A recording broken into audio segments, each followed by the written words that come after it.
এটা বাংলাদেশ, এটা পাকিস্তান না রে বাবা, এটা ইন্ডিয়া না, এটা বাংলাদেশ।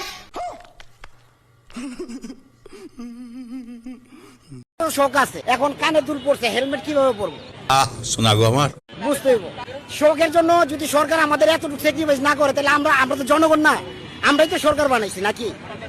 তো অ্যাক্সিডেন্ট হই, সরকার আমাকে বাঁচাতে পারবো না। এতগুলো অ্যাক্সিডেন্ট হয়েছে, সরকার বাঁচাতে পারছে? হেলমেট নাই, এটা আমার অপরাধ হয়েছে, মামলা দিব। एक चुम्मा तो मुझको दोहाई दे दो। সিদ্দিক, সুযোগ তো একটা পাইছস, লাগাবি নাকি? সময় নাই। কেমন আছেন আপনারা? মুরব্বীরা কেমন আছেন? ভাইয়েরা কেমন আছেন? মা বোনেরা কেমন আছেন?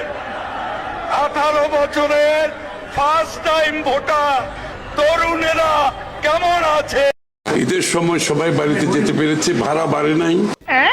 পুরো রমজান মাসে দ্রব্যমূল্যের স্থিতিশীল ছিল। তেলের এত বড় সংকট থাকা সত্ত্বেও তেলের অভাবে কোনো পরিবহন বন্ধ ছিল না। আর মুখে আমি মুইতা দিমু। শুধু মুইতা দিলে কাম হইব না, মোতার যন্ত্রটা ওদের মুখে ঢুকায় দিতে হইব। কেন? জানো আবার, যাতে এরকম উল্টাপাল্টা মিথ্যা কথা আর কখনো বলতে না পারে। ঠিক বলেছো। ঠিক আছে, বড় জ্বালা জ্বালা, অন্তর জ্বালা। তৈয়ার হয়ে যান, রেডি হয়ে যান। জ্বালা হেরে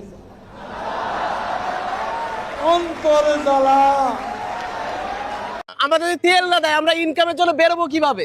1100 টাকা তেল দিয়ে 100 টাকা উনি রেখে দিয়ে বলছে ভাই এখান থেকে দ্রুত চলে যান, ওখানে ওদের লোক সেট করা আছে। আমি বলছি ভাই কেন 100 টাকা দিতে হবে? বলছে ভাই জানি না। পরে আমি 1200 টাকা দিছি ওনার হাতে, উনি আমাকে 1100 টাকা তেল দিয়ে 100 টাকা উনি রেখে দিয়ে বলছে ভাই এখান থেকে দ্রুত চলে যান, ওখানে ওদের লোক সেট করা আছে। যান, চলেন যাই, চলেন। হ্যাঁ, দেশের 12টা বাজ্যা পড়ছে, ওপেন চান্দা দেওয়ার জন্য বেড়ারা আটকাইছে, অথচ বেড়া কান্না করতেছে আমার কাছে টাকা নাই। বাড়িতে টেলিফোন করলো, টাকা আনাইলো, এই টাকায় যে চুরগোলারে দিব, পরে গাড়ি ছাড়বো। না, দেশ খুব সুন্দর হয়েছে, পাকিস্তানকেও হার মানাইতেছে বর্তমানে। একেবারে সময় উপযোগী পোস্ট। আমরা আসলে এমনটাই অপেক্ষা করতেছিলাম। 1 মাস গাড়ি ছাড়া চলুন, হাঁটাহাঁটি করলে শরীর ভালো থাকে। আপনার কি মতামত? কোন পাম্পে গিয়ে পর্যাপ্ত তেল পাচ্ছে না আমাকে জ্ঞাত করেন, তেল দেওয়ার দায়িত্ব আমার। পাচ্ছেন? আমি বাধা দেয় ভাই, আমি বাধা দেয়। মানে আপনাদের সংসদের সামনের যে আসাদ কেন্দ্রের দুই তালুকদার আর হলো তালুকদার পাম্প আর হলো সোনার বাংলা, হ্যাঁ, এই দুটাতেই তো তেল নাই। আপনাদেরকে এখন আর কে ফোন করে কোন জায়গা থেকে বলবে আপনাদের যে এই পাম্পে তেল নাই, আসেন? হ্যাঁ, নিঃসন্দেহে তুই ঠিক কথা বলেছিস।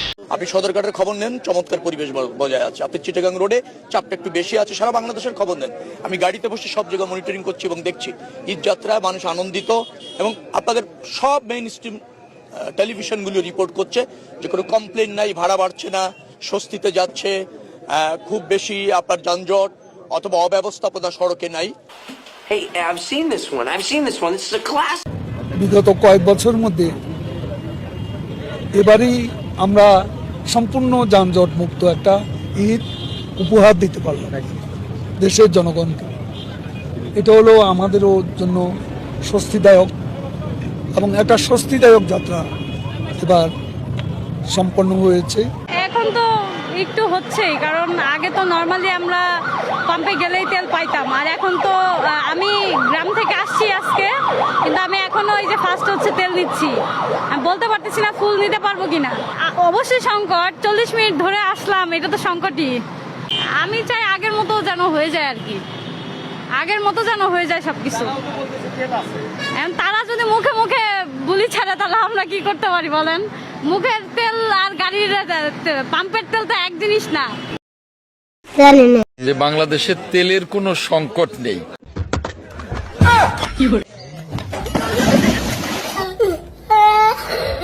না ডিজেলের, না পেট্রোলের, না অকটেনের, না ভোজ্য তেলের, তেলের কোনো সংকট নেই।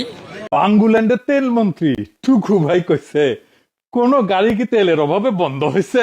কারো গাড়ি কি তেলের অভাবে বন্ধ হয়ে গেছে? একটা জিনিস দেখেন, এইটা সাহেব ছবিটা দেখান, সব পিছেরটা আগে দেখানো লাগবে। না না, যা ভাবছেন তা না। উনি ইন্ডিয়ার কোন মন্ত্রী না, বাংলাদেশ সরকারের একজন মন্ত্রী। তবে কৃতজ্ঞতা বলে একটা ব্যাপার আছে না, এই আর কি।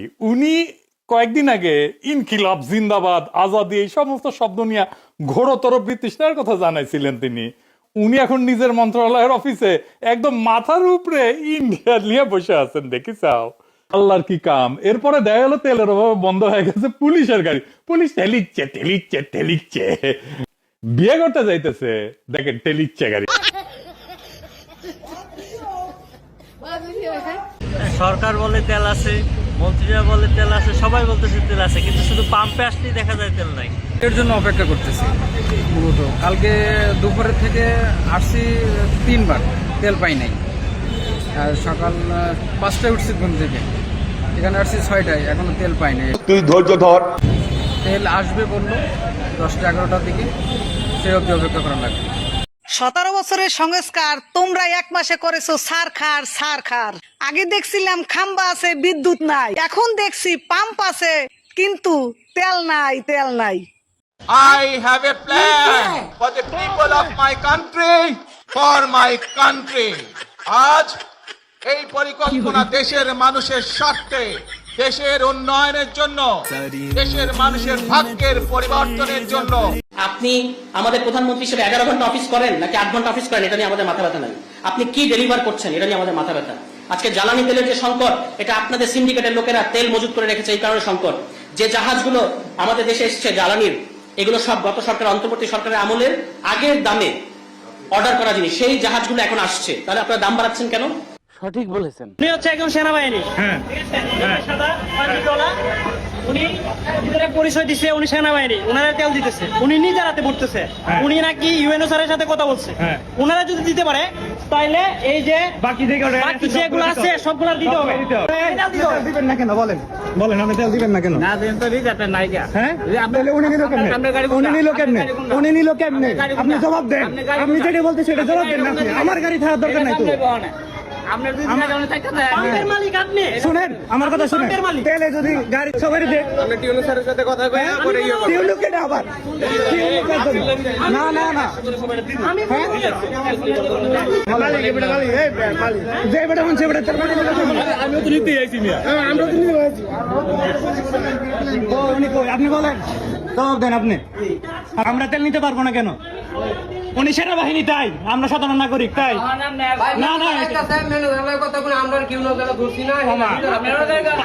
শুনেন, পাম্পে কি তেল আছে?